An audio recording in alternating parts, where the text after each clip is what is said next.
All right, so now we're going to start with psychoanalytic criticism, where things get weird, and that's going to be made very clear to you in a moment.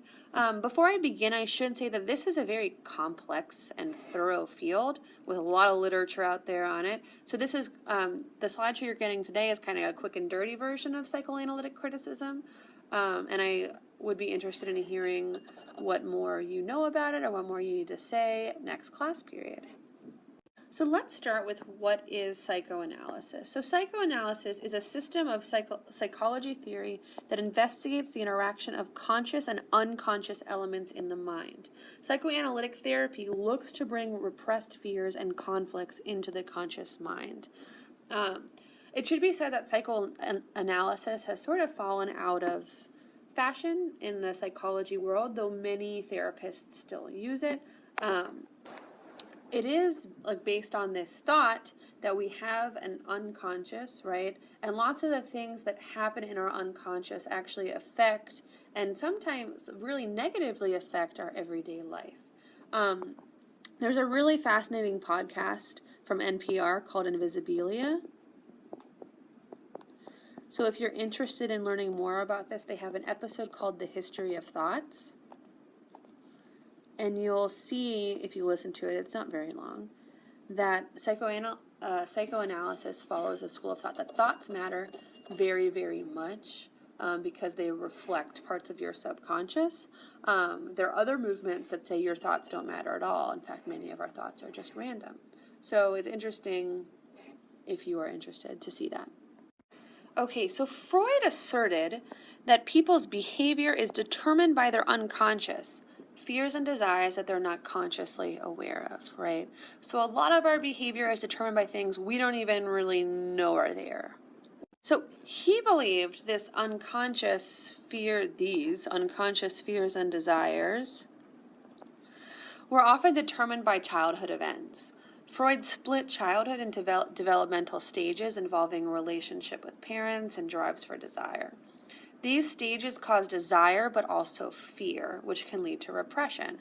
So the idea is, as you're a little kid, you're a baby, that's a baby in a blanket, or maybe a caterpillar without any legs. Anyway, it's a baby in a blanket, and you go through these stages of development, and a lot of this has to do with the relationship with your parents, because as you go through different stages, you might not get what you want, or you might get stuck on a certain stage, and this will lead you to have certain kinds of behavior or fears or desires based on where you get stuck in your development. And here you are today. Again, more typos. So, even though we repress negative things, they don't go away. We feel the repercussions and unconsciously play out the conflicted emotional experiences and emotions we repress. That's a lot of words, but what does it mean? So let's say, for example, there is Helga. Here is Helga.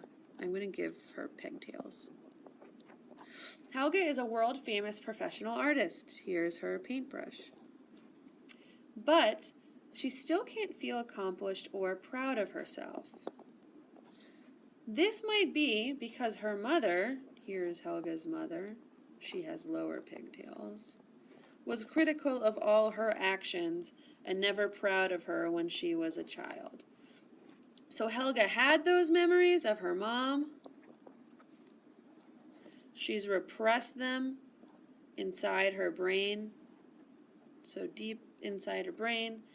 And now they're coming out as this inability to feel proud of herself. So Helga's crying.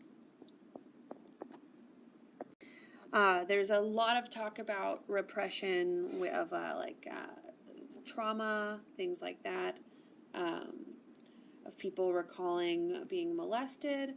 Unfortunately, there's not a whole lot of scientific evidence that backs up repression theory, and it's actually caused some problems in cases where therapists have had their patients remember supposedly repressed things that never actually happened. So Freud believed we kept many negative emotions buried as a system of defense through selective memory, denial, regression, projection, avoiding intimacy, etc. So we keep repression is sort of our brain's way of keeping itself safe. But this is what our mind would be made up of, right? The subconscious is this huge part. The conscious is only a little bitty part, and repression lives here. Here's another part of our unconscious. So Freud would say we have three parts that struggle for dominance, all within us. We have the id, which is that instinct, desire. The ego is your sense of self. It's rational thought. It's your executive functioning. The ego is the one making the decisions. And the superego, which is morality and judgment. So really these two are trying to affect this guy in the middle. And a lot of people claim that in Lord of the Flies, the id would be, is his name Jack, the redhead kid? The id would be Jack. The ego would be Ralph, the sort of leader. And the superego, the moral compass of that, would be Piggy or maybe Simon in some instances. Here's just another way to represent the unconscious. So again, this is your itty-bitty part. Your ego, you're kind of aware of, right? Your superego, you're kind of aware of. And then all of this is happening in your unconscious. So this is where stuff gets weird. The Oedipus and the Electra complex. So what the final outcome of this is boys want to marry women like their mothers. Girls want to marry men like their fathers. That's an Oedipal complex. And Freud argues that it's super common that women look for traits in boyfriends that their fathers have, and men look for traits in girlfriends and wives that their mothers have. But a huge issue with this that I hope already many of you are seeing is it's really heteronormative, right? And Freud didn't really tackle what that would mean for someone who was not heterosexual. Okay, the next Freudian concept is the imago. I'm not sure if I'm saying that right, by the way, but I'm going to say imago. And what the imago is the idealized version of a person from childhood, usually a parent, that persists unconsciously into adulthood. So the idea is there's an adult in your life from when you're a child that seems really awesome, and you have an idealized version of you. And one of the challenges Freud says that many of us face in adulthood is realizing that this imago is not as ideal as we once thought that they were. So what does this have to do with our class? Why are you telling us all this gross stuff? Well, Freud believed that all of these unconscious behaviors can't help but display themselves in the works of authors, artists, etc. Man, there's a lot of typos in this presentation. He believes we could read psychoanalytically to enhance our understanding of a work. So what he's getting at is when an author writes a text, so here's an author typing on a computer, or typewriter or writing or what have you, their subconscious, that bottom of the iceberg, is actually letting itself onto the page, right? They're reenacting fantasies, desires, fears, whether consciously or unconsciously, into their works. So we can actually psychoanalytically read a work to see what kind of subconscious desires or fears we see here.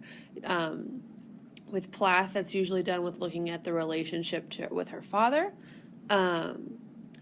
Another way of looking at it is it's sort of like taking it's like biographical analysis, but taking it a step in the psychological direction, right?